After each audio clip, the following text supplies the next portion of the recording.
படைத்த கண்ணினாய் வா வா வா, உறுதி கொண்ட நெஞ்சினாய் வா வா வா, களி படைத்த மொழியினாய் வா வா வா, களி படைத்த மொழியினாய் வா வா வா. பொதிகை நேர்கள் அனைவருக்கும் எங்கள் அன்பான வணக்கம். குறையொன்றுமில்லை நிகழ்ச்சிக்கு உங்கள் அனைவரையும் அன்போடு வரவேற்கிறோம். எம்எஸ் அவர்களோடு அந்த பம்பாய் கச்சேரிக்கு துணைக்கு சென்ற அந்த பிரமுகர் யார் அப்படிங்கிறத இன்னும் கொஞ்ச நேரத்துல நம்ம தெரிஞ்சுக்க போறோம். அவர் யாரு, அவரை பத்தி கொஞ்சம் சொல்லிடலாமே முதல்ல. ஆமா, திருச்சி மாவட்டத்துல மணக்கால் அப்படின்ற ஒரு ஊர்ல தியாகராஜ ஐயர் மங்களாம்பாள் தம்பதியினருக்கு 1902 செப்டம்பர் மாதம் 4ஆம் தேதி தான் இவர் பிறந்தார். அன்னைக்கு தமிழ் மாத கணக்கு பிரகாரம் பிள்ளையார் சதுர்த்தியா இருந்தது. பாலகங்காதர் திலக், விபின் சந்திரபால், லாலா லஜ்பத் ராய், அரவிந்தர் இது போன்ற தேச தலைவர்களோட பேச்சால கவரப்பட்டு இவரும் தேச பணியில தன்னை ஈடுபடுத்தி கொண்டார். சுதந்திர போராட்டம் கொழுந்து விட்டு எரிந்து கொண்டிருந்த காலம் அது. அப்ப சுப்பிரமணிய சிவா அவர்களோட தீவிரவாதம் நிறைந்த போராட்டத்துல இவரும் தன்னை ஈடுபடுத்தி கொண்டார். அது மட்டும் இல்லாமல் தொழுநோயின் தாக்குதலுக்கு ஆளாயிருந்த சுப்பிரமணிய சிவா அவர்களுக்கு ஒரு 6 மாத காலம் கொஞ்சம் கூட எந்தவித அருவருப்பும் இல்லாமல் கூடவே இருந்து பணிவிடைகளை செஞ்சாராம். மகாகவி சுப்பிரமணிய பாரதியார் அவர்களுடைய பாடல்களை கூட்டங்கள்ல பாடி, அது மட்டும் இல்லாம தெரு தெருவாக போய் பாடி அப்படியே கதர் ஆடைகள் எல்லாம் விற்று விடுவாராம். தேச பணியில இவர் ஈடுபட்டதற்காக அப்போதைய ஆங்கிலேய அரசு இவருக்கு 15 மாதங்கள் கடுங்காவல் தண்டனை விதித்திருந்தது. 1923 நாக்பூர்ல நடந்த கொடி போராட்டத்திற்கு இவருக்கு அழைப்பு வந்தது. மறுநாளே பாதுகாப்பு சட்டத்தின்படி திருச்சி சிறையில இவரை அடைத்தாராம். அந்த சமயத்துல தான் திரு ரா கிருஷ்ணமூர்த்தி அவர்கள், ராஜகோபாலாச்சாரியார் அவர்கள் இவர்களுடைய நட்பெல்லாம் இவருக்கு கிடைத்தது. அது மட்டும் இல்லாமல் இவர் ஒரு விளம்பர வித்தகர் அப்படின்னே சொல்லலாம். அதனால இவரோட சேவை ஆனந்த விகடனுக்கு தேவை அப்படின்னு நினைச்சு திரு எஸ் வாசன் அவர்களோட இணைந்தாராம். அதற்கு பிறகு 1924 பெல்காம் நகரில் நடைபெற்ற ஒரு காங்கிரஸ் மாநாட்டில் காந்தியடிகள் நிறைய அஹிம்சாவின் மேன்மையை பத்தி பேசினாராம். அவர் பேசினதை கேட்ட உடனே இவருக்கு ஒரு பெரிய மனமாற்றம் ஏற்பட்டது. தீவிரவாதத்தை முழுமையாக விட்டுவிட்டு ஒரு அஹிம்சாவாதியாக, ஒரு காந்தியவாதியாகவே அவர் தன்னை மாற்றிக்கொண்டாராம். அதே வருடம் 1924 அவர் திருப்பூர் காதி பந்தரில் போய் தன்னை இணைத்துக்கிட்டாராம். அதற்கு பிறகு 1926 பெங்களூர் காதி வஸ்திராலயத்திலையும் தன்னை இணைத்துக்கிட்டாராம். இன்னும் கொஞ்சம் வருடங்கள் தள்ளி போவோம். 1933 இந்த வருடத்துல ஒரு மிகப்பெரிய மகாமக திருவிழா நம்மளோட கும்பகோணத்துல நடந்தது அப்படிங்கறத. அப்போ அந்த திருவிழாவில் கும்பகோணம் டவுன் ஹைஸ்கூல் மைதானத்துல ஒரு பெரிய பொருட்காட்சி நடந்தது அப்படிங்கறத நம்ம பார்த்தோம். அந்த நிகழ்ச்சியில காதி வஸ்திராலயா ஒரு ஸ்டாலை நிறுவினாங்களாம். அந்த ஸ்டாலை எடுத்து நடத்துற பொறுப்பு இவருடையதாக இருந்தது. இந்த காலகட்டத்துல தான் எம்எஸ் அவர்களோடு பாம்பேக்கு வழித்துணையாக போற அந்த வாய்ப்பு இவருக்கு கிடைச்சது. இவரை பத்தி சொல்றேன். இவர் பார்க்கறதுக்கு எப்படி இருப்பார்? நல்ல உயரம், சிவந்த நிறம், அடர்த்தியான கேசம், திடமான ஒரு கண்கள், எதையும் சாதிக்க முடியும் அப்படிங்கிற நம்பிக்கையோட இருக்கிறவர். அன்று எம்எஸ் அவர்களுக்கு பாம்பேக்கு வழித்துணையாக சென்றார்.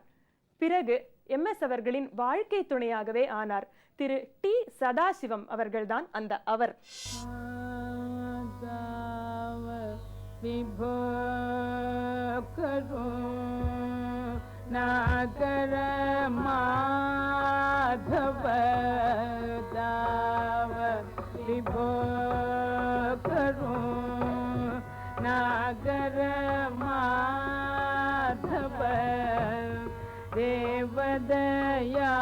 தேவதயாநிதே தேவகீ நந்தன தாவ விபோ கருணாகமாதவ தேவதயாநிதே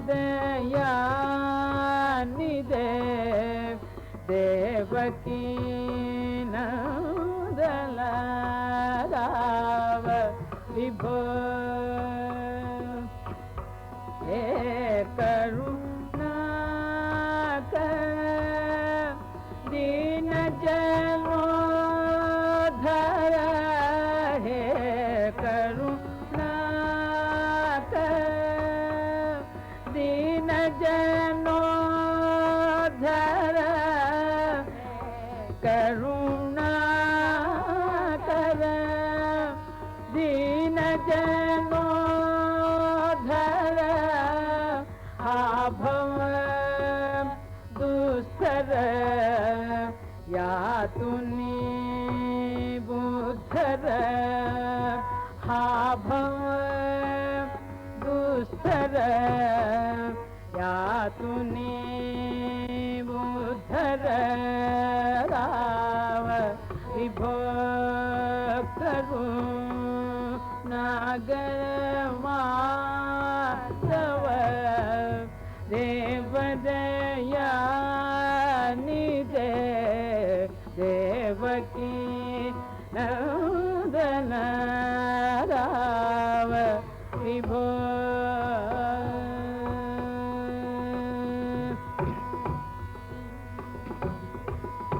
जनन मरण भय हरण करी त्वरे जनन मरण भय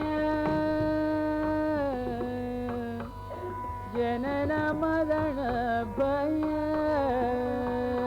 जनन मरण भय हरण करी त्वरे जनन मरण भय हरण करी त्वरे जनन मरण भय हरण करी त्वरे जनन मरण भय जनन मरण भय जनन मरण भय हरण करी त्वरे जनन मरण भय जनन मरण भय हरण करी त्वरे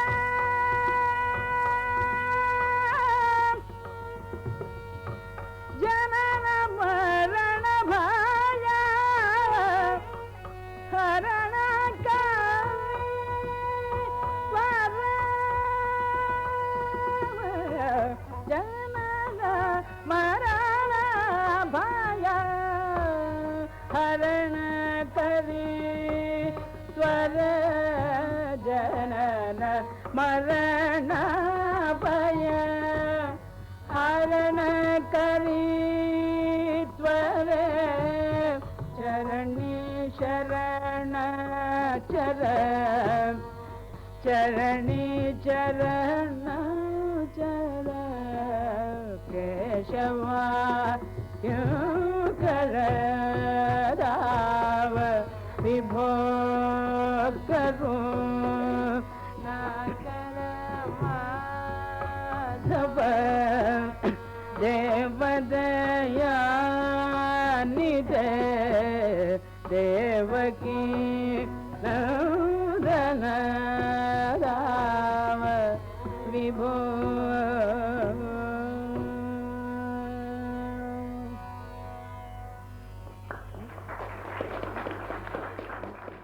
எம்.எஸ். சுப்பலட்சுமி அப்படின்ற ஒரு வைரத்தை பட்டை தீட்டி இசை கடவுளின் மணிமகுடத்தில் அதை பொருத்தி அதை தமக்கு மட்டும் வைத்துக் கொள்ளாமல் எல்லா உலகத்துக்கு எல்லாத்துக்குமே அவங்களுடைய பிரகாசம் அந்த ஒளி ஜொலிக்கிறது வந்து எல்லாருக்கும் கிடைக்கணும் அப்படின்னு செஞ்சவர் தான் சதாசிவம் அவர்கள்.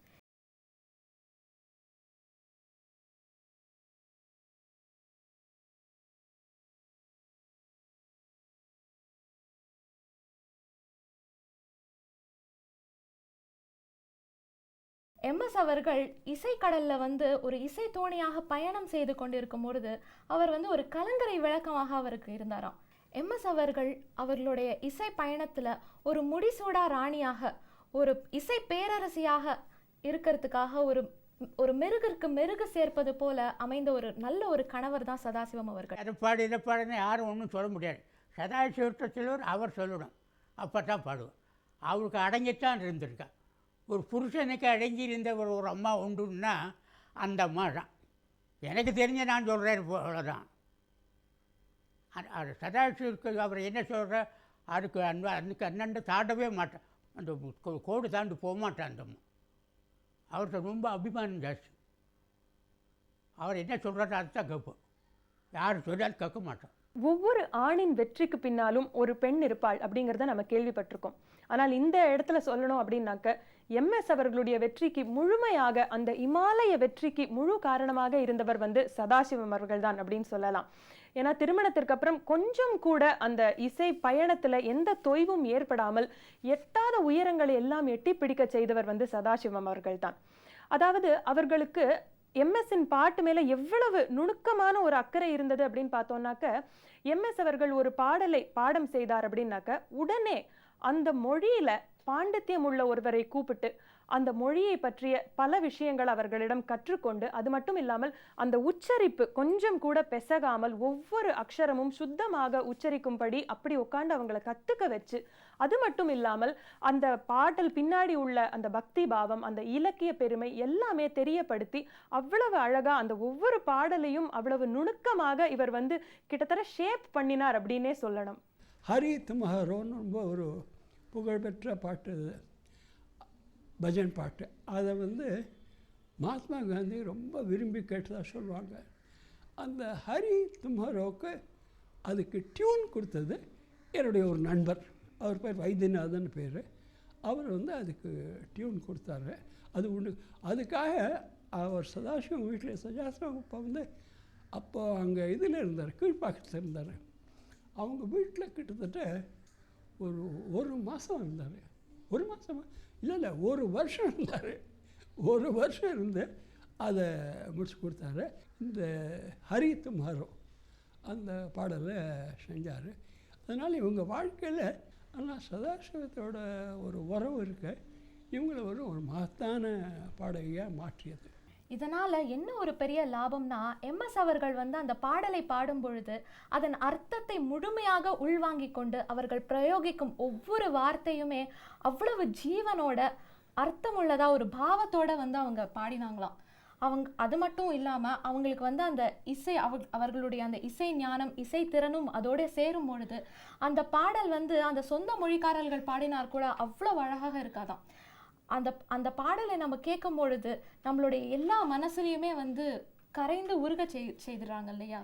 கண்டிப்பா. அந்த பாடல் பாடுற விதம் மட்டும் இல்ல, சதாசிவம் அவர்கள் எம்எஸ் உடைய அந்த கச்சேரியை வடிவமைக்கிறது கூட அவ்வளவு முழுமையான அக்கறை காட்டுவாராம்.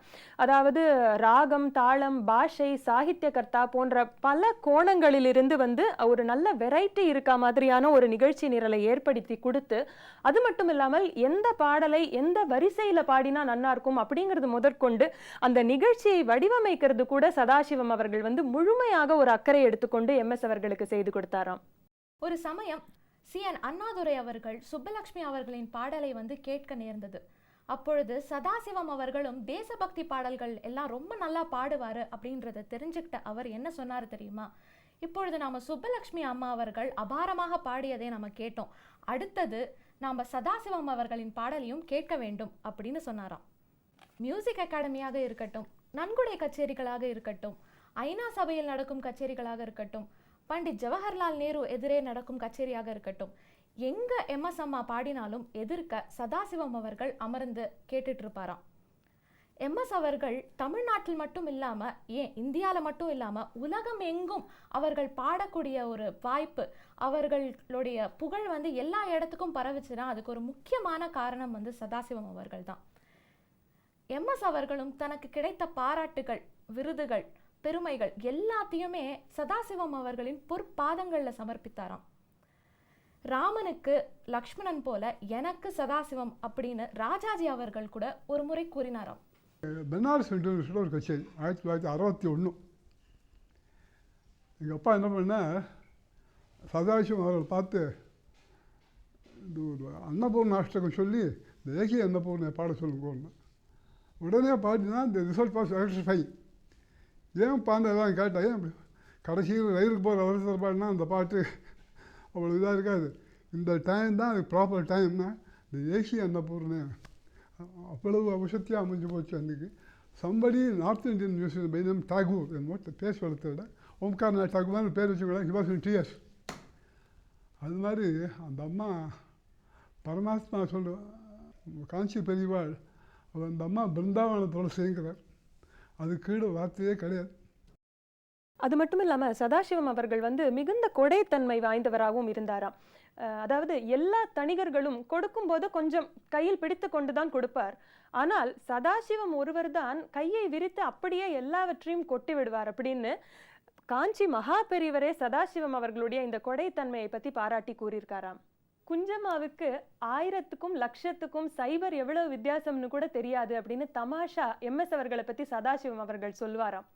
ஒரு சமயம் 1977ஆம் வருஷம் தொழிலாளர் வேலை நிறுத்தம், பொருளாதார நெருக்கடி, இப்படி பல இன்னலான காரணங்களால கல்கி கார்டன்ஸ் பங்களாவை வித்துட்டு சென்னை வள்ளுவர் கோட்டம் நுங்கம்பாக்கத்துல வந்து ஒரு வாடகை வீடுக்கு குடியேறினார்களாம் சதாசிவம் தம்பதியினர். அப்பொழுது அந்த நிலைமையில கூட சதாசிவம் அவர்கள் சொன்னாராம், குஞ்சமா பாத்தியா, நமக்கு கல்யாணமாய் இத்தனை வருஷங்கள் கழிச்சு கூட நம்மளுக்கு கல்யாணம் ஆனப்போ எந்த பொருளாதார நிலையில இருந்தோமோ அதே மாதிரிதான் இப்பவும் இருக்கும். அப்பவும் பேங்க் பேலன்ஸ் நில், இப்பவும் பேங்க் பேலன்ஸ் நில் அப்படின்னு பலமா சிரிச்சு கொண்டே சொன்னாராம். காஞ்சி மகா பெரியவா என்ன சொன்னாரு தெரியுமா? எல்லாரும் சதாசிவனை போஜன் அப்படின்னு கூப்பிடுறா, ஆனா இவன் போஜன் இல்லை. ஏன்னா போஜன் இருந்தது கொடுத்தான், ஆனா இவனோ கொடுக்கறதுக்காகவே இருக்க பண்ணிக்கிறான். போஜராஜாவின் கஜானா எப்பவுமே நிரம்பி வழிஞ்சு கொண்டே இருக்கும். அதனால அவர் எந்த ஒரு தயக்கமும் இல்லாம எல்லாருக்கும் எல்லாத்தையும் கொடுத்தாரு. ஆனா சதாசிவமோ தன் கையில எந்த ஒரு பைசாவும் வச்சுக்காம எல்லாத்தையும் அள்ளி அள்ளி கொடுத்துடுறான் அப்படின்னு சொன்னாராம். டெல்லி போயிட்டு வந்தா ஏதோ பாடியிருக்கா ஒரு இடத்துல, அவள் 10,000 ரூபாயோ ஏதோ பணம் கொடுத்துருக்கா.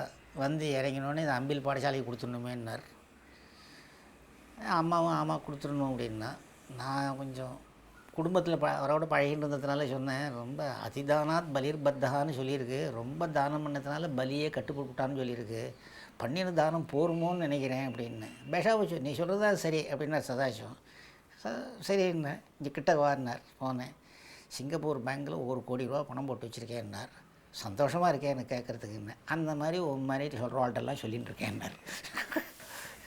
அந்த மாதிரி ஒரு சுபாவம் பணத்துக்கு அடிமையாகாத இருந்ததுங்கிறது சாமானிய விஷயமா. அங்கே வாத்தில் டிவி இந்த இதில் இருந்தால் நுங்கம்பாக்கத்தில் காரத்தால் எங்கேயோ வெளியூர் கோயம்புத்தூர் அங்கே போய்ட்டு இருந்தால் அதுக்குள்ளே அதில் டிவியை திடீர்னு போட்டான் அந்த வாசலில் இருந்ததை. அப்புறம் பிடிச்சாச்சு, போலீஸில் வந்து அந்த பையன் டிரைவர், ஏவா கேட்டிருந்தேன் நானே கொடுத்துருப்பேனே, எதுக்கு இப்படி பண்ணுறேன்ட்டார்.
சதாசிவம் அவர்களை பத்தி இவ்வளவு விஷயங்கள் நம்ம தெரிஞ்சுக்கும் பொழுது எப்பேற்பட்ட ஒரு அற்புதமான தம்பதியர்களா அவர்கள் இருந்தார்கள் எம்எஸ் அவர்களும் சதாசிவம் அவர்களும் அப்படின்னு நமக்கு தெரியுது. எம்எஸ் அப்படிங்கிற அந்த ஒரு நவரத்தின கல்லை வந்து தமக்காக வைத்து கொள்ளாமல் நமக்காக கொடுத்தார். இந்த உலகத்திற்கு அவர்களை வந்து அவ்வளவு அவருடைய கலை சேவை வந்து இந்த உலகம் முழுவதும் பரவும்படி செய்தார். அந்த மனிதருள் மாணிக்கமான சதாசிவம் அவர்களை பற்றிய இந்த பிரத்யேக நிகழ்ச்சியை அவருக்காகவே நாங்கள் சமர்ப்பிக்கிறோம். மீண்டும் அடுத்த வாரம் எம்எஸ் அவர்களுடைய இந்த வாழ்க்கை பயணம், இசை பயணம் இன்னும் தொடர இருக்கிறது. குறையொன்றும் இல்லை நிகழ்ச்சியில் அடுத்த வாரம் மீண்டும் உங்களை சந்திக்கிறோம். எங்களுக்கு நீங்கள் மின்னஞ்சல் மூலமாக அனுப்பலாம். நீங்கள் அனுப்ப வேண்டிய முகவரி composerpodigai@gmail.com. இல்லைனா நீங்கள் எங்களுக்கு கடிதம் மூலமாகவும் தொடர்பு கொள்ளலாம். கடிதம் அனுப்ப வேண்டிய முகவரி இயக்குனர், சென்னை தொலைக்காட்சி நிலையம், சுவாமி சிவானந்தா சாலை, சென்னை 6,05,000. மீண்டும் அடுத்த வாரம் சந்திப்போம். நன்றி, வணக்கம்.